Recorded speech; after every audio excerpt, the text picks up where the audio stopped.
Alright, MG ZS EV. Ini adalah mobil konversi dari ICE menuju ke EV. Oke, kita mulai dari belakang dulu. Ini cara bukanya adalah dengan cara memencet logonya, terus ditarik. Cuman gue agak takut nih narik beginian, apakah ini plastik atau besi. But semoga didesain untuk kuat menahan tarikan. Untuk kompartemen belakangnya, akomodasi belakangnya is quite big, dan dia bisa di drop turun ke bawah. Jadi ini kalau kita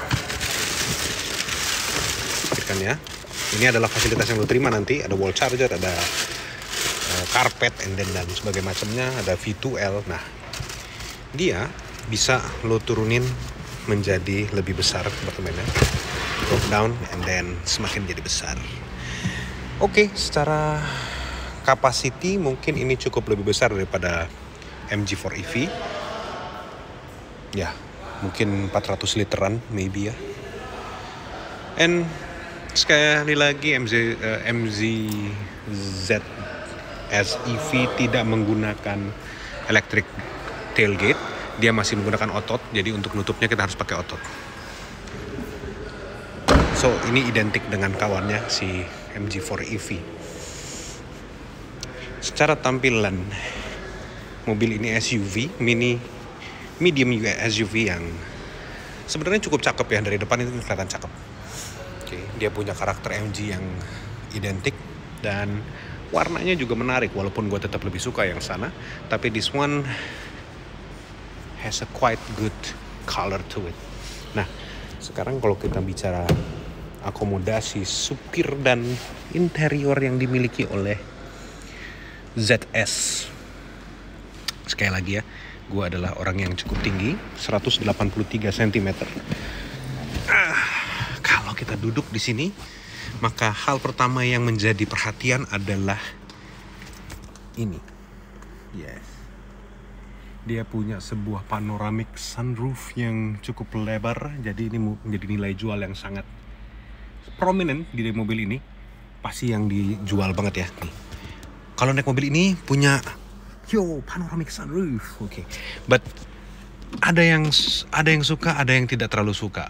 Karena nggak ada kuncinya, jadi kita nggak bisa tes. Nah, kita mulai dari instrumen dan panel-panel yang ada di depan mata kita. Pertama, desainnya sungguh ngeropa. Lihat ini. Kesannya kayak apa? Ya agak-agak Mercy gimana gitu ya. Terus tapi tengahnya tidak Mercy. Tiba-tiba tengahnya jadi Jepun. But it's alright, nggak jadi masalah. Sebuah konsep itu tidak harus plek-ketiplek, cublak-cublak suang dengan referensi yang mereka terima.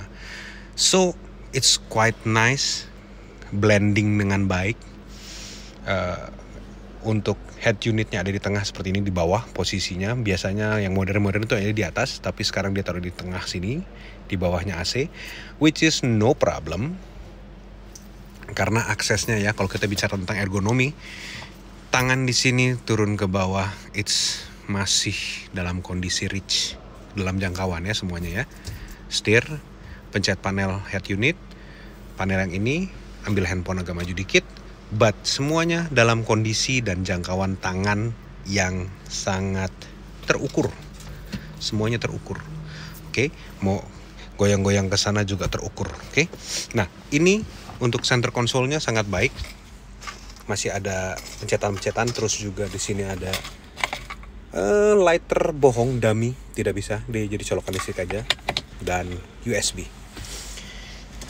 Panel di tengahnya mode curse ini untuk regeneratif dan lain sebagainya. Transmisinya ada di sini untuk drive, mundur dan lain sebagainya. Electronic parking brake dan auto hold ada di tengah. Ditambah dengan cup holder yang disembunyikan. Nah, ini cukup manis ya. Cukup manis sekali. Menyembunyikan sesuatu yang bisa menampung diabetes. Jadi disembunyikan saja supaya kita tidak banyak-banyak minum gula.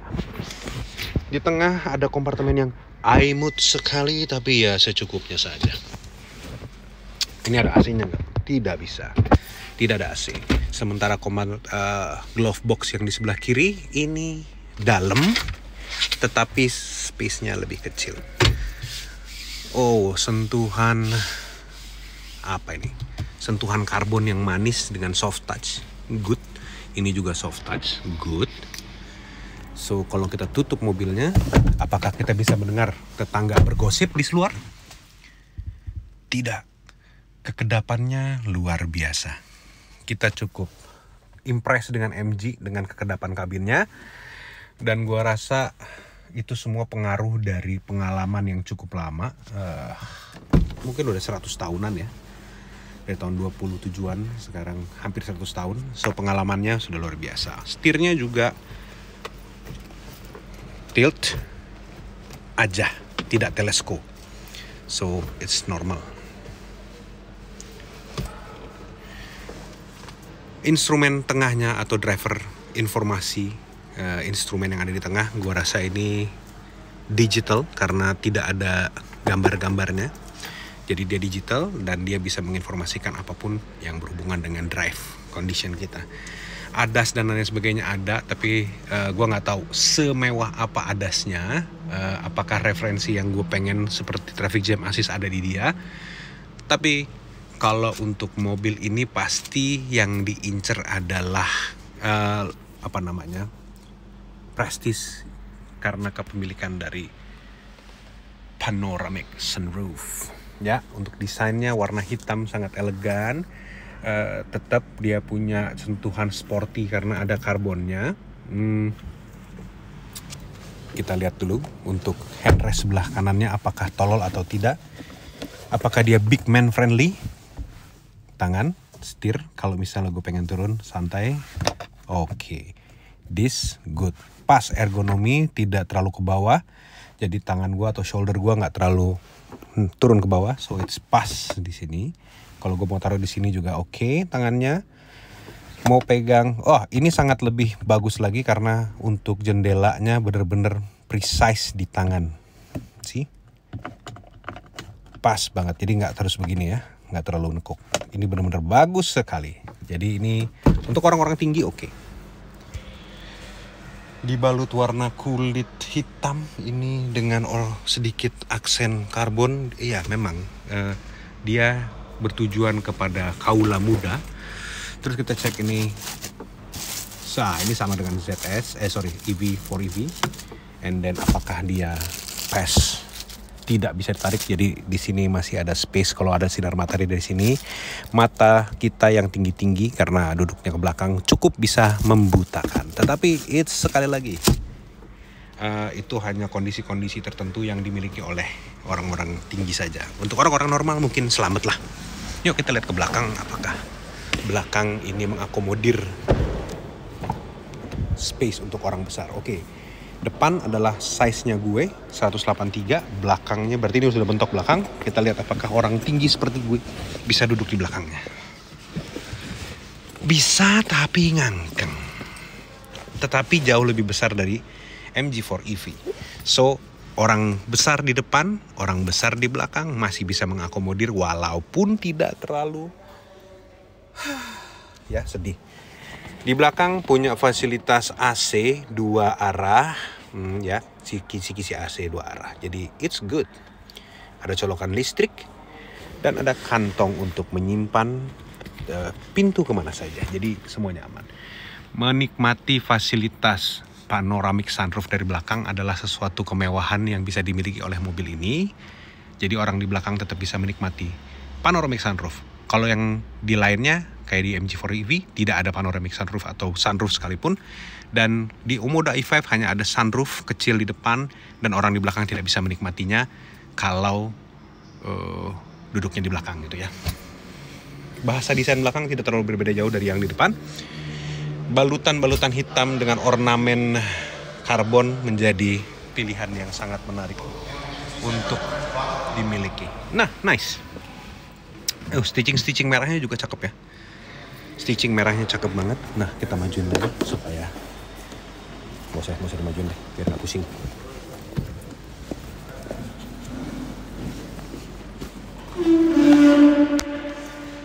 Ngiring-ngiring adik saya bentar. Oke, sekarang kita lihat engine-nya. Oke, apakah dia punya Frank. Ya seperti biasa ya, geser ke kanan. Geser ke kanan.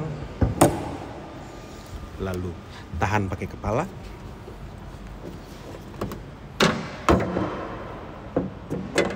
Oke. Karena ini adalah konversi dari mesin ice menuju elektrik, maka dia punya space yang sangat besar. Sehingga seharusnya sih menurut gue, kalau ada Frank di sini sedikit, kayaknya menarik. Tetapi dia tidak tutup sama sekali. Jadi elektrik motornya dan semua komponen yang ada pendukung untuk listriknya itu terekspos seperti ini. Ketika kita buka, kita bisa lihat. But no problem, sekali lagi, itu bukan sebuah keharusan harus punya Frank, tapi ekspektasi gue sebagai pemilik mobil elektrik pengennya punya Frank. Karena itu salah satu identity dari mobil elektrik. But anyway, it's good.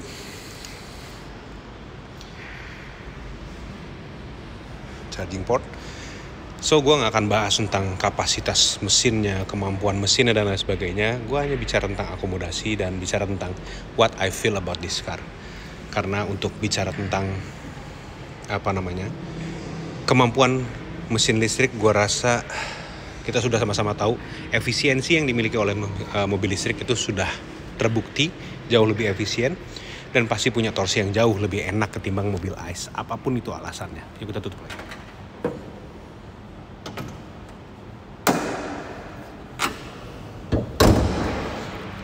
Nice. Ini adalah MG ZS EV.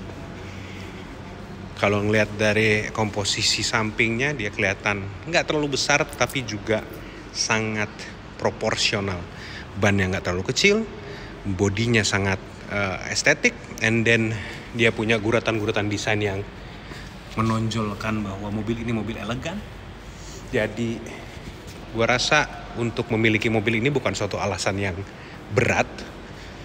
Walaupun dia punya sedikit kekurangan, let's say, salah satunya adalah no power back door, tapi gua rasa juga bukan sebuah alasan untuk menggugurkan keinginan kita untuk membeli atau memiliki mobil ini. Karena personally, gua lebih suka yang auto style. Kenapa? Bukanya lebih cepat, nutupnya lebih cepat, simple, dan kita bisa workout sedikit. Ya, kelebihan dan kekurangan dari mobil ini pasti ada, tetapi sekali lagi, tujuan lu punya mobil ini apa? Kalau pengen punya kapasitas bagasi cukup besar untuk mobil medium, this is one of your choice. And then untuk akomodasi kendaraan ini untuk orang-orangnya, seperti yang gue bilang tadi, 183 cm orang duduk nyetir, di belakangnya pun bisa 183 cm duduk di belakangnya.